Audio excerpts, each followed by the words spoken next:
रात के 1:30 बजे फोन आता है। बेटा फोन उठाता है तो माँ बोलती है, जन्मदिन मुबारक लल्ला। बेटा गुस्सा हो जाता है और माँ से कहता है, सुबह फोन करती, इतनी रात को नींद खराब क्यों की, कहकर फोन रख देता है। थोड़ी देर बाद पिता का फोन आता है। बेटा पिता पर गुस्सा नहीं करता, बल्कि कहता है, सुबह फोन करते हैं। फिर पिता ने कहा, मैंने तुम्हें इसलिए फोन किया है कि तुम्हारी माँ पागल है, जो तुम्हें इतनी रात को फोन किया। वो तो आज से 25 साल पहले ही पागल हो गई थी, जब उसे डॉक्टर ने ऑपरेशन करने को कहा और उसने मना किया था। वो मरने के लिए तैयार हो गई, पर ऑपरेशन नहीं करवाया। रात के 1:30 बजे को तुम्हारा जन्म हुआ था। शाम 6 बजे से रात 1:30 बजे तक वो प्रसव पीड़ा से परेशान थी, लेकिन तुम्हारा जन्म होते ही वो सारी पीड़ा भूल गई। उसके खुशी का ठिकाना नहीं रहा।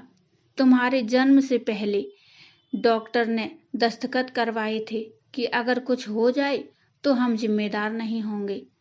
तुम्हें साल में 1 दिन फोन किया तो तुम्हारी नींद खराब हो गई। मुझे तो रोज रात को 25 साल से रात के 1:30 बजे उठाती हैं और कहती हैं, देखो हमारे लल्ला का जन्म इसी वक्त हुआ था। बस यही कहने के लिए तुम्हें फोन किया था। इतना कह के पिता फोन रख देते हैं। बेटा सुन्न हो जाता है।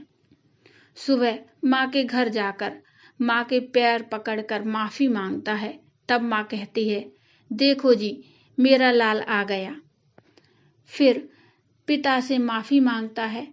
तब पिता कहते हैं, आज तक ये कहती थी कि हमें कोई चिंता नहीं है, हमारी चिंता करने वाला हमारा लाल है, पर अब तुम चले जाओ। मैं तुम्हारी माँ से कहूँगा कि चिंता मत करो, मैं तुम्हारा हमेशा की तरह आगे भी ध्यान रखूँगा। तब माँ कहती है, माफ कर दो, बेटा है, सब जानते हैं दुनिया में एक माँ ही है जिसे जैसा चाहे कहो, फिर भी वो गाल पर प्यार से हाथ फेरेगी। पिता अगर तमाचा न मारे तो बेटा सर पर बैठ जाए, इसलिए पिता का सख्त होना भी जरूरी है।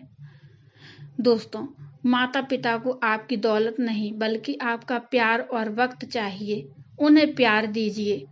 माँ की ममता तो अनमोल है। दोस्तों, इस कहानी को पढ़कर या सुनकर आंखों में आंसू बहने लगे तो रोकिए मत, बह जाने दीजिए, मन हल्का हो जाएगा। माता पिता भगवान का दूसरा रूप होते हैं।